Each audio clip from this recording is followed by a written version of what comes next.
Welcome back, friends and family, to another episode of the Backdoor Cut show. We're a two-man crew today. This is Zach. You can find me on Twitter at BarnburnerBro. And with me today, I've got Mason from the West Coast. You can find him on Twitter at BarnburnerSlim. Mason, my man, what's up? What's not up, man? The NBA is alive and well. We just had a very exciting final series where we saw the Raptors take the championship to Toronto, Canada for the first time. Marc Gasol, your boy, got a ring. Now we get into the most exciting time of the year for Grizzlies fans, and that is the draft, free agency, and making some trades. So let's start off. Congratulations to Marc Gasol. Now, were you rooting for the Raptors because of Marc Gasol, or just because you wanted to see something different? So really, I started rooting for the Raptors back at the trade deadline, or when the trade was made. They started to become a league pass team of mine. So I got their alerts on ESPN and Bleacher Report. So I've kind of been keeping up with them, and I was rooting for them at that point, just to kind of have a dog in the fight come championship time, because I'm not pulling for Golden State. It was like between Milwaukee and Toronto had the best chance. So I figured they were as good as any to pull for. Yeah, me too. I really like the Kawhi Leonard aspect, sitting out last year, claiming that his body wasn't right, and then coming out this year and winning the championship and finals MVP.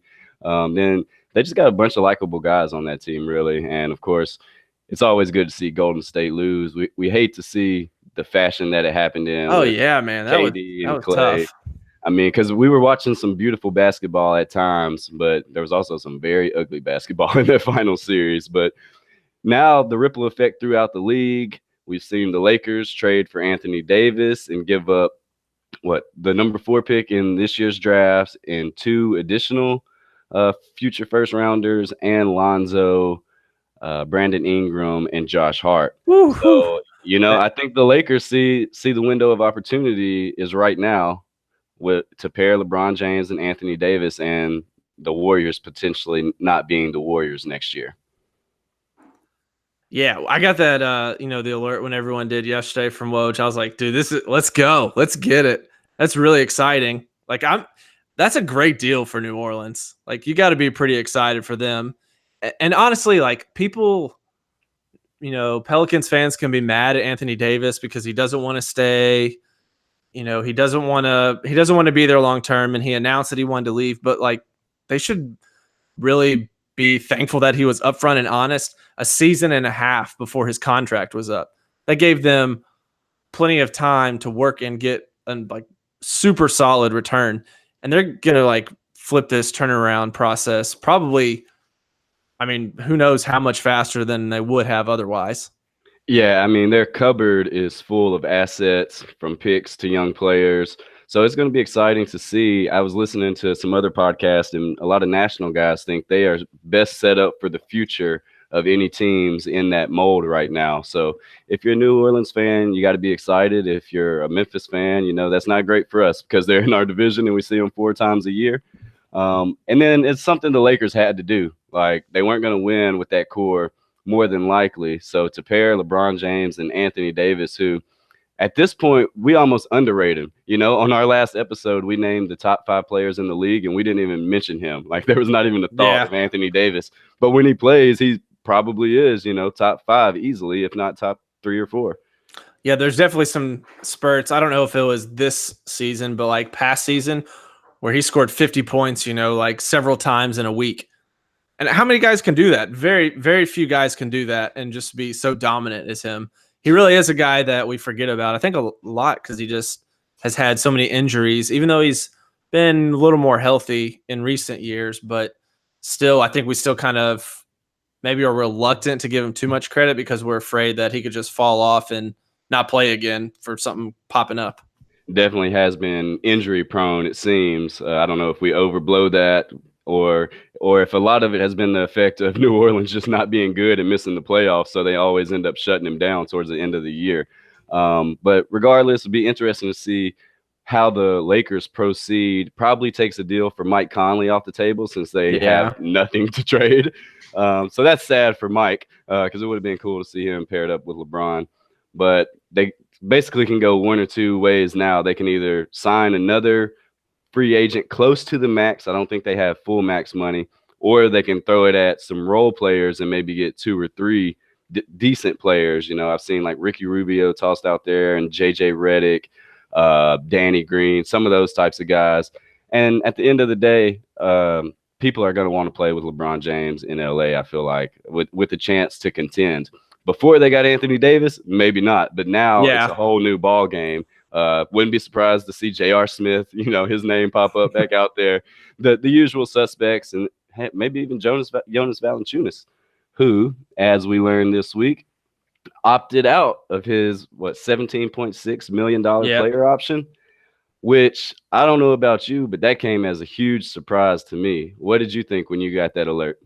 Yeah, I think that was not one of the top options that I thought he would take. I figured that he would take that, 17.6, pretty solid payday, get that for another year, deposit that in your account, and then kind of see what happens after that. So I was really surprised to see that him, because he's not worth that much, to most teams on the free market, which Right. now he's a unrestricted free agent, I believe. So, but the second half of Woj's tweet was the interesting part, where he said that the reason that he opted out or declined to opt in was so that he could negotiate a longer term contract with Memphis, which a lot of people on Twitter just like totally disagreed with that, or didn't think that was actually the motive for Valanciunas declining his option. So, I mean, I guess you either look at it one of two ways. Either that the Grizzlies and Jonas have kind of put a deal in place that made him comfortable enough to opt out, or he just doesn't want to be involved in the rebuild. But either way it goes, I can't imagine being his agent and saying, yeah, we're going to opt out of this $17.6 million Yeah. because how much, what kind of deal would you be comfortable with the Grizzlies bringing him back on a multi-year deal? How much money are you willing to pay him?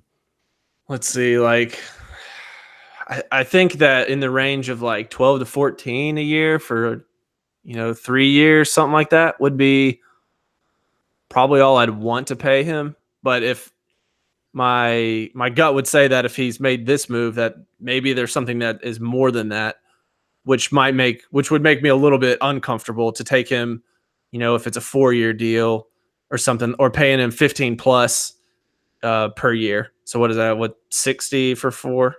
Yeah, something like that. Like that to me for a 28-year-old is a little bit too much to tie up in him, I think.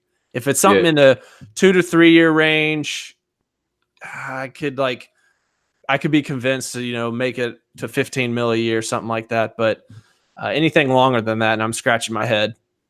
Yeah, my ideal scenario, which is probably very far fetched, seeing that he just opted out of almost 18, is 3 years, 30 million, going like 12, 10, and 8, declining that. So it frees up, not much, but a little bit of room moving forward to sign a veteran guy or something when the team should be, in theory, making the playoffs, 3 years down the road. But there's too many young and athletic guys who we see develop into solid centers. And not to take anything away from Jonas, because what he did last year in his time with the Grizzlies was great. He was putting up numbers. He's one of the best. He's probably the best rebounder we've had since Zebo, and he might be one of the better rebounders in the league, honestly. But I just could not bring myself to give him, too much more than like 36 million over 3 years. So there's guys like Kevon Looney, Zubac, Jordan Bell, Thomas Bryant. There's a number of guys who are going to be out there and who we've seen this over and over again kind of thrive in the modern NBA. So if he's not on the team, how do you think that affects Jaren moving forward? Because that's a lot of people's worry, is that Jaren's going to have to play the 5 and get beat up and all that stuff if we don't have JV. Yeah, I kind of am in that boat where I know we talk a lot about wanting Jaren to get to the 5, kind of sooner than later, because that's where he'll play long term in the NBA. But to me, I like having another guy down low who can worry about, bruising folks, grabbing all the boards, and let Jaren play a little bit more out on the wing. That's kind of, I really wish we could have seen it a little bit more this year, because the chemistry with him and Mark was just funky. That wasn't like really indicative of how Jaren should be or will be used in the future, I don't think. So I would personally like for JV to be able to come back on some kind of contract that is beneficial to the Grizzlies, because he seemed like a pretty good mix. He's got a great brings a great morale. He's an exciting guy to have out there, which there's a lot to be said for that. Someone that can just get people hype, plays with emotion. So I'm curious to see what happens there. Yeah, me too. And I wouldn't hate it if we bring him back. I just don't want it to be a cringeworthy deal, Yeah, for sure. Did you see Julius Randle opted out? So he's an unrestricted free agent. Yeah, that happened today. And maybe some of these guys who are ahead of Valanciunas in the pecking order sign deals, and then the money dries up, and he has no choice but to come back to us for whatever we offer. So it could be a blessing, really, or some team could overpay him and he leaves, which I'm okay with that too. Yeah. Because, like I said, I think we can find a guy to put next to Jaren to rebound. If that's what we're worried about, we can find a center, just like we found Joakim Noah. Yeah, exactly. Who, he kind of makes sense for the Lakers next year, but we'll see if he can put that LeBron hate aside. But that would be honestly a really good fit for both. But Jaren, if he doesn't have a rebounder as good as JV next to him, maybe it forces him to rebound better to help the team. If we're not getting any rebounds, and I know we don't want him to guard fives just yet, and we want to see him develop on the ball. But the main thing is we just don't want him to foul like he's been doing. We just want to see him play. Yeah, if he's fouling like that, we're going to get 15-minute a game Jaren again. Yeah, so we got Jaren. We got the draft coming up Thursday. You still wanting to select Ja? Are you still on that side of the fence? Yeah, I'm still going with that. I don't have you put up a pretty good argument last time. I'll give you that. And I had I had to think about it, but I'm still going to go with Ja. Now, I don't know if I actually believe that argument, but I am okay with the pairing of Ja and Jaren. However, I do feel like the chances of RJ Barrett being the better prospect, I think that's going to happen. I think RJ is going to be a better overall player, but the fit may not be there with Jaren. But I sure wouldn't hate to see his name called at number 2. Yeah, it would definitely be interesting and have to change the mindset of what we've all been setting ourselves up for. Right. So, for draft night for us seems to kind of already be locked in. People are going to have their Ja Morant to the Grizzlies articles already typed out and ready to hit publish as soon as it happens, it seems like. But in the past, the Grizzlies have been known to buy second-round picks or be active on draft night. So are you thinking we could see a Mike Conley trade on draft night? I'm really not sure what's going to happen there. I'm curious to see what else happens as far as Kyrie, Kemba, what's going to happen with those guys. It's kind of, I feel like, too early to tell what's going to happen with Mike on that front. What is the lowest first-round pick you think you'd be okay with trading him for this year? Obviously. If I have to take a pick this year, personally, I would like a future pick for Mike, so that we can, even when we end up conveying that pick, we still have a pick that year. So whether it's a 20 or 21 pick, so that we don't have to miss out on a whole draft in the first round. That's kind of where I'm coming from, at least. Yeah, I like that line of thinking. That hadn't crossed my mind, but that makes a lot of sense. Speaking of not convey, we know our pick for next year's draft in 2020 is top 6 protected. Do you have strong feelings either way about conveying or not conveying that pick? Because we're probably going to be a pretty bad team unless the surprise happens and we don't trade Mike and we draft RJ and we try to run it back yet again. Yeah, Vegas has us where? Vegas has us 6 for the bottom, I think. Yeah, I'm not as far down, honestly, as I thought we would be. Yeah. Which is scary. Vegas, what's going on? We'll have to wait until closer to the season to do our predictions again. On who? I think you were the I think you nailed those pretty good. We were Uh, a little too Chief and I were a little too optimistic, I think. yeah, it happens. It Like happens to the best 15 of wins too optimistic. No, it wasn't that us. bad. It was like 10. Well, in fairness, we didn't know Mark was going to get traded and Yeah. suck for a whole month. Uh, now, so what about next year? Do you care either way about Convey? So the smart side of me says we should try to keep that pick and add another top 5, top 6 talent to play with Ja and Jaren. Okay, that seems like going forward you have a pretty solid thing going. 3 young guys, kind of like what the Pelicans are about to have with Right. Brandon Ingram, Lonzo Ball, Josh Hart, Zion, Which and which Zion. if we base it on everything that we've heard from media reports and things like that, this team will be a bottom 5 team in the NBA. Right. And I don't know what the lottery odds are as far as I don't know if they're different than this year. I haven't checked into that yet. Now, Like that's what makes it so interesting is this new lottery. Is like, does it matter if we're bottom, we could 5? we could get like the 10th pick or something. I don't know what it is. Listen to how crazy it is. New Orleans jumped up just as many spots as we did. And look how they're set up for the future now, all because they have Zion and they were able to make that trade, getting rid of Anthony Davis and bring all those assets back. And without the new lottery system, that would not be possible. So they got to be ecstatic down there. They got David Griffin. It's a whole breath of fresh air. Like, I'm jealous, honestly. Oh yeah, and they're talking about making or possibly trading the number 4 pick too. Yeah, that's savage. Like they're going to become. It's like Danny Ainge level maneuvering down there. But is Danny Ainge overrated? Because the Celtics right now, they're looking like they might be assed out. Kyrie is by all accounts leaving, going to Brooklyn or LA. And I mean, he hasn't made that big trade for Anthony Davis, which is supposedly what they accumulated all these assets for. And who knows what their future looks like. That's a solid true. team, but maybe not a contender. Yeah. I wonder if they're going to, if AD's off the block, who's like next on their list for going after. I've literally not thought about that at all, so I'm not about to like make someone up, but yeah, that's going to be interesting to see. It's just like Danny Ainge has been praised as this savant, and it's like maybe he got too greedy and couldn't pull the trigger, and now he's fucked himself, blowing his load. So that's another interesting thing. The league, dude, the league is so fun. Like this week leading up to the drafts, there's so many rumors and stuff abounds. We probably got new rumors on our phone that we haven't even looked at in like 30 minutes. But the Grizzlies did hire a new coach. I guess we need to talk about that.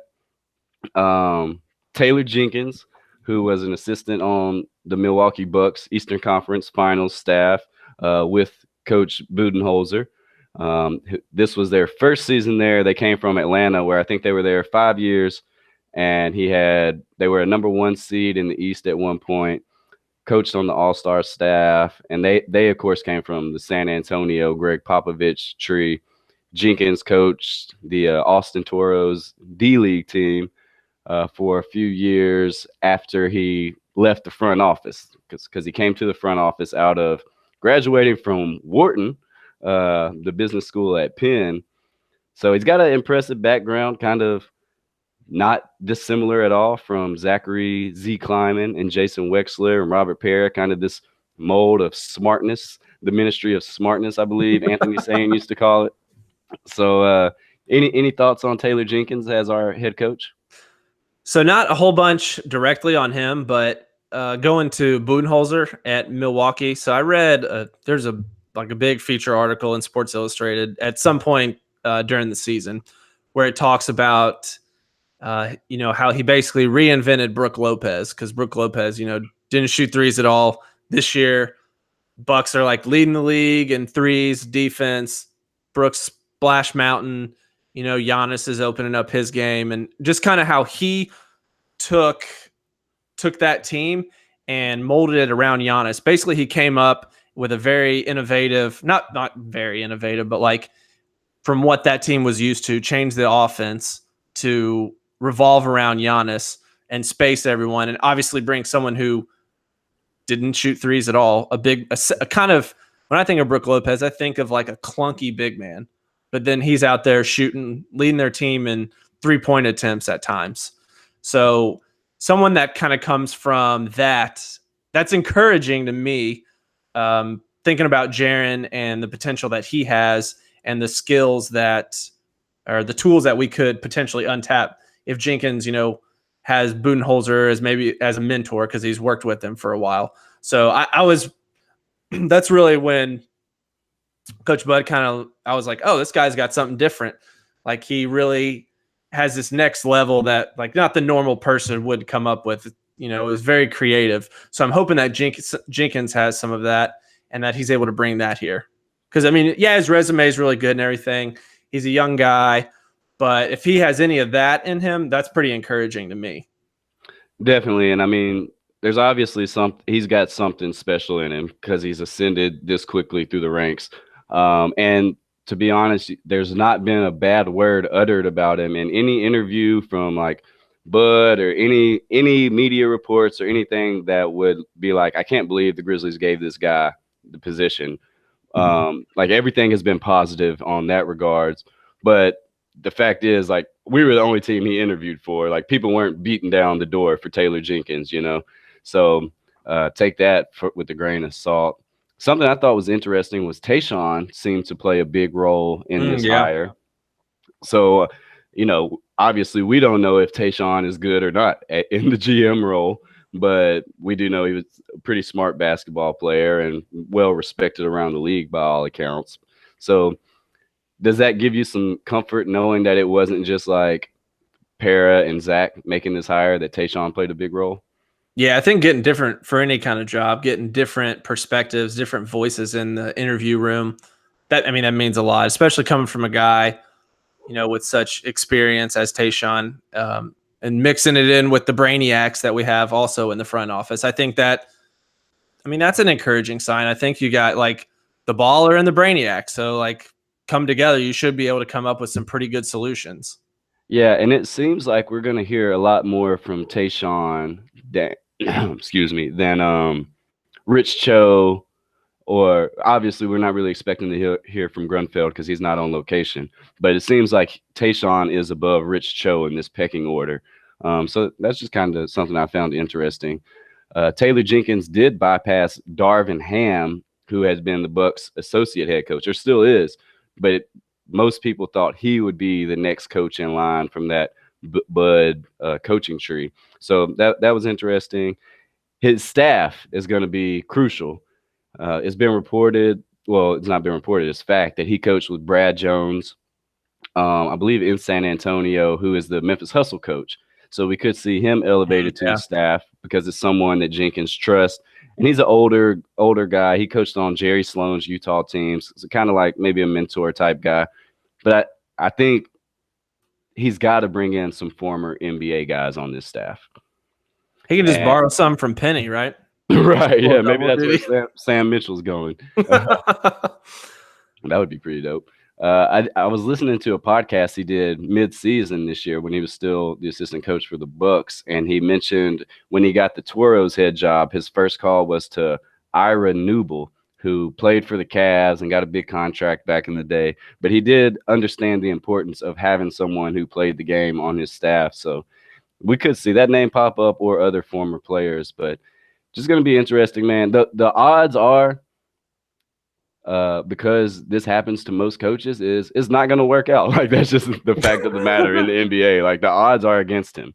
And our team's not going to be great, even though they say all the right things. We're on a unified front. We're in this for the long haul. But no one ever says, like, yeah, he's going to do his job. I'm going to do mine. I might fire his ass if shit goes bad. Like, but we know that's how Robert Parra thinks. So, it'll be interesting to see if the organization really backs up the words that they're saying, or if they just continue to operate, on their own timeline and just do whatever they think is necessary at that moment and not look forward to the future like they've been preaching. Yeah, I agree. And I think right now the fan base understands that we need to give someone a couple years. Newsflash, if you're a Grizzlies fan and you expect like this number 2 draft pick to just drastically turn our franchise around overnight. That ain't happening. So like you better be ready to buckle down for a couple more years minimum. But at least there's a little bit more sunshine on the horizon. You know, there is a little bit more hope with 2 young guys that, you know, could be all-stars, you know, project as all-stars. And that's a lot more hope than we had where we picked the number 8 or something. Yeah, for sure. But I mean, at the end of the day, hope ain't never won shit. It's going to be on this coaching staff to develop these players and our players to take it upon themselves to become the best versions that they can be and really become a successful team. You know, winning in the NBA is hard. We've seen it time and time again. We see it with teams right now. They get these lottery picks back to back, maybe even back to back to back to back years, and they can't win. So the odds are against us getting back to the playoffs. That run we had of 7 straight playoffs is not the normal. So you're right. Like Grizzlies fans have got to be ready. It's going to be tough times, especially with the Tigers rocking the way we're expecting them to do, not just next year, but for the foreseeable future, you know? So it's going to, if you're a Grizzlies fan, you're going to have to stick with it and be true. I know we have more Grizzlies fans now than we did back in the early days when we weren't winning. But like you said, times are going to be tough, and we're just going to have to hope we get the right break and we get those superstar players. But, you know, we saw Toronto win the NBA championship without a lottery pick on their roster, and that is unheard of. That is nuts. You know who loved that? Chris Vernon. Like, yeah, you don't have to tank to win. Like, you just get these players who can play. And I mean, you can't argue with facts. So not right now, at least, maybe next year.